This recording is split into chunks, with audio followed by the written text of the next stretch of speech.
Halo semuanya, kami dari kelas LG 01, kelompok 4. Kami akan menyampaikan presentasi kami mengenai artikel ilmiah yang kami buat yang berjudul Efektivitas Sosialisasi Anti Korupsi pada Siswa-Siswi Sekolah Dasar Serapin Bakti Utama dalam rangka memenuhi nilai ujian akhir semester Bahasa Indonesia yang berkolaborasi dengan Karakter Building Pancasila.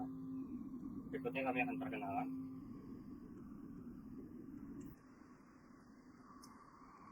Next. Perkenalkan, nama saya Clarice Arinwijaya. Nama saya Jason Nicholas. Nama saya Nikos Vendelim. Nama saya Santia. Nama saya Davin Sabil Rizkullah. Nama saya Rizky Makolia.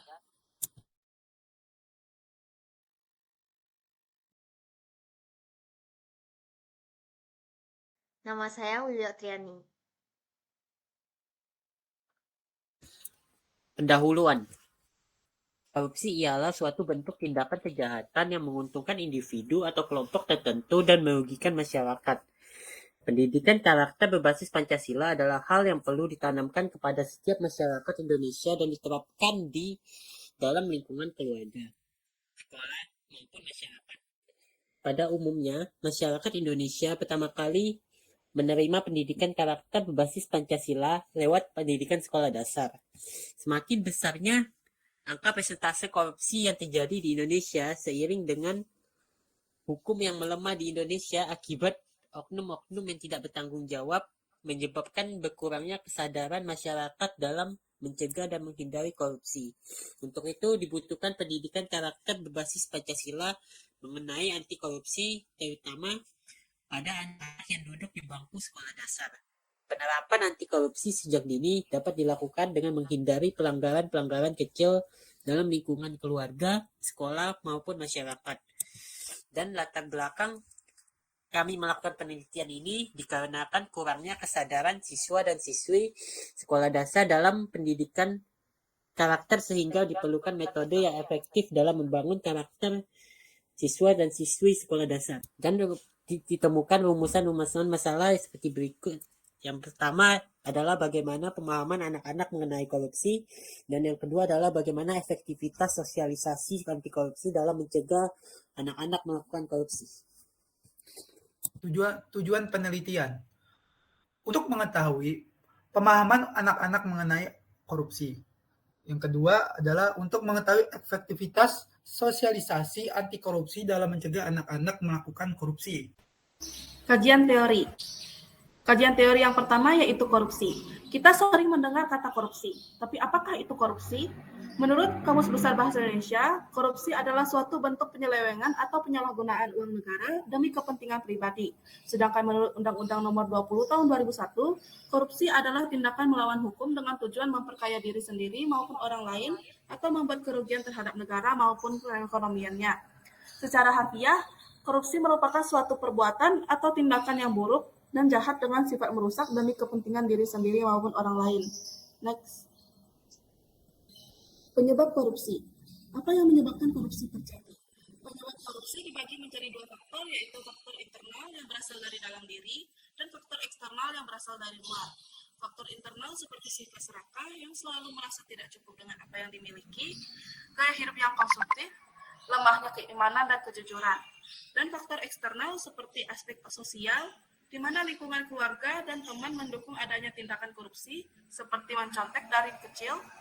Kemudian aspek ekonomi, di mana keadaan ekonomi berkekurangan yang menyebabkan secara terpaksa mengambil tindakan korupsi. Dan aspek politik, di mana koruptor melihat kesempatan untuk mengambil keuntungan sebesar-besarnya untuk kepentingannya sendiri. Next. Dampak korupsi.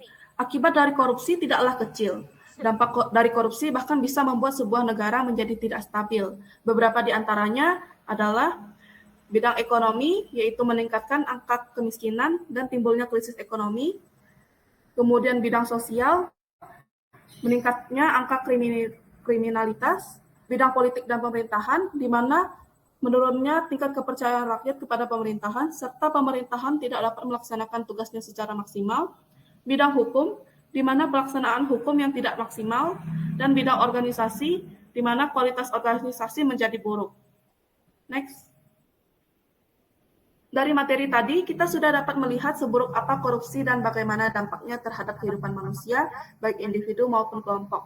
Oleh karena itu, dibutuhkanlah tindakan pencegahan dan pemberantasan terhadap tindakan korupsi. Dimulai dengan menerapkan prinsip dan nilai anti korupsi ke dalam kesadaran diri masing-masing, dan mengajak masyarakat sekitar melalui sosialisasi anti korupsi maupun pendidikan anti korupsi untuk mencegah lahirnya bibit korupsi.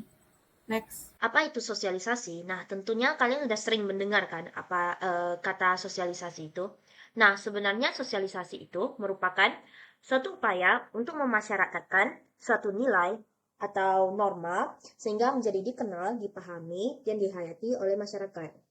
Nah, sebenarnya sosialisasi itu sendiri merupakan suatu proses untuk dapat memaparkan atau memaparkan sesuatu agar individu-individu ataupun suatu golongan dapat mengetahui dan mempelajari dan juga mengetahui apa tingkah laku dan budi pekerti yang harus kita terapkan di lingkungan sehari-hari maupun di lingkungan masyarakat.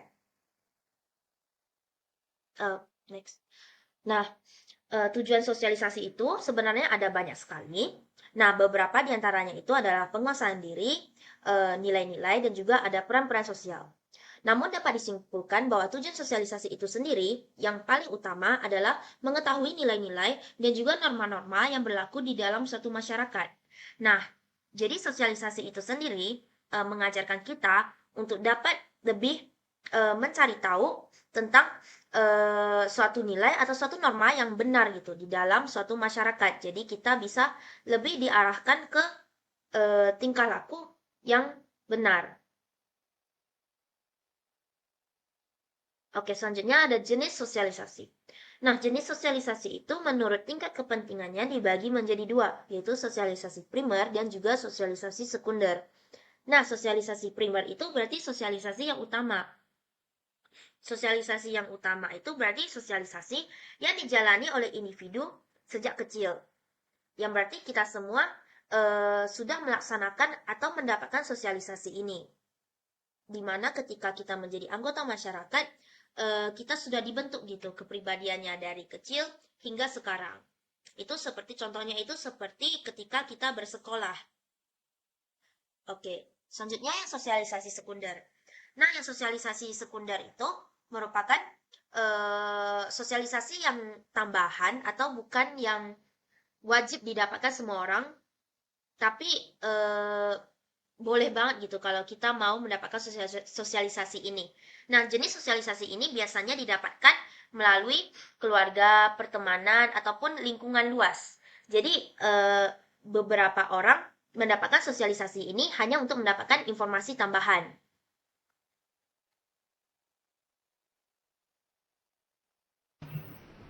Metode penelitian.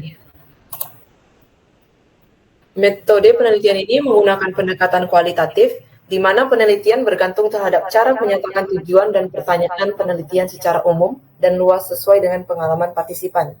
Selain itu, kualitatif juga berarti yang pertama, mengumpulkan data berdasarkan kata-kata dari sejumlah kecil individu sehingga diperoleh pandangan partisipan.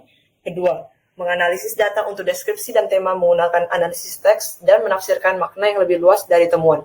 Dan yang terakhir adalah menulis laporan menggunakan struktur yang fleksibel dan kriteria evaluatif, termasuk reflektivitas dan bias subjektif.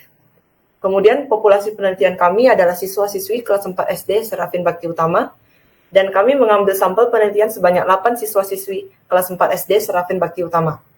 Kami melaksanakan penelitian ini pada tanggal 22 November 2022 di Aula SD Serafin Bakti Utama. Penelitian ini menggunakan teknik pengumpulan data melalui wawancara. Wawancara ini terjadi ketika satu atau lebih peserta diajukan pertanyaan terbuka agar para peserta dapat menyuarakan pengalaman mereka tanpa dibatasi oleh perspektif apapun. Jadi ini memungkinkan untuk partisipan agar dapat merespon dengan bebas sesuai dengan pendapat mereka. Wawancara untuk penelitian ini dilakukan melalui sesi tanya jawab dan pengimplementasian sebuah permainan berupa kuis untuk mengetahui bagaimana pemahaman siswa-siswi SD Serafin Bakti Utama terhadap korupsi. Dan kegiatan tanya jawab dan kuis ini dilakukan kepada para murid dan 8 murid menjadi sampel untuk ditanyakan mengenai pemahaman mereka terhadap korupsi sebelum dan setelah kami melaksanakan sosialisasi anti korupsi.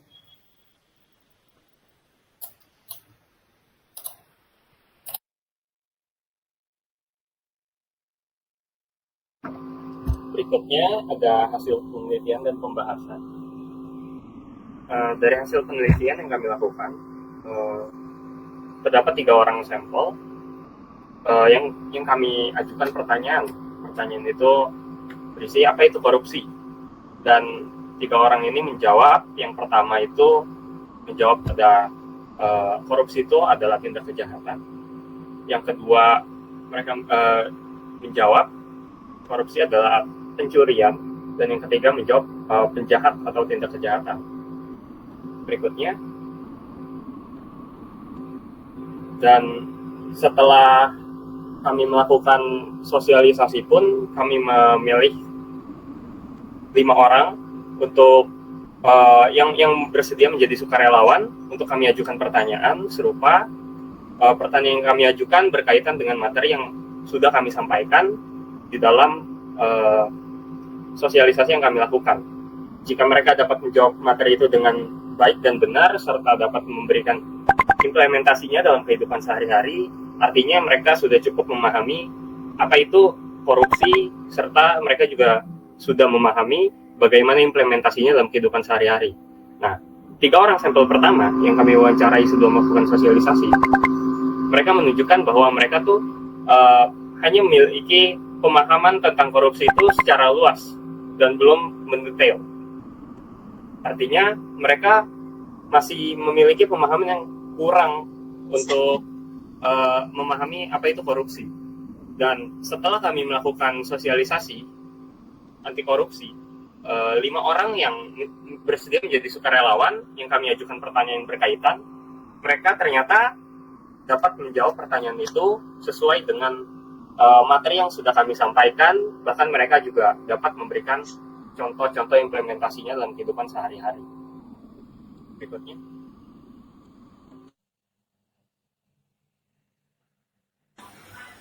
Kesimpulan dan saran.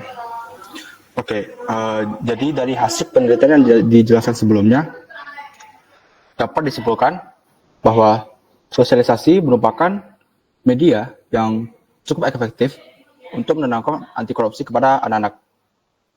Pada awalnya, anak-anak tersebut tidak mengerti mengenai korupsi, terlihat dari saat kami menanyakan pertanyaan apa itu korupsi. Mereka tidak bisa menjawab pertanyaan tersebut. Setelah kami selesai melakukan sosialisasi, kami pun menanyakan pertanyaan sama seperti di awal tadi, dan mereka bisa menjawab pertanyaan tersebut.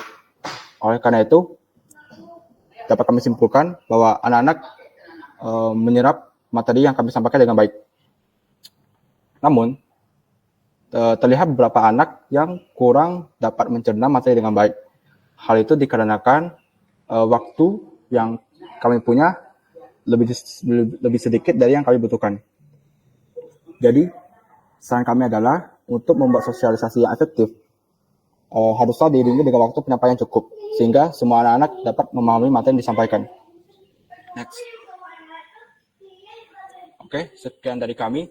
Jika ada kata-kata yang kurang berkenan, kami mohon maaf. Terima kasih.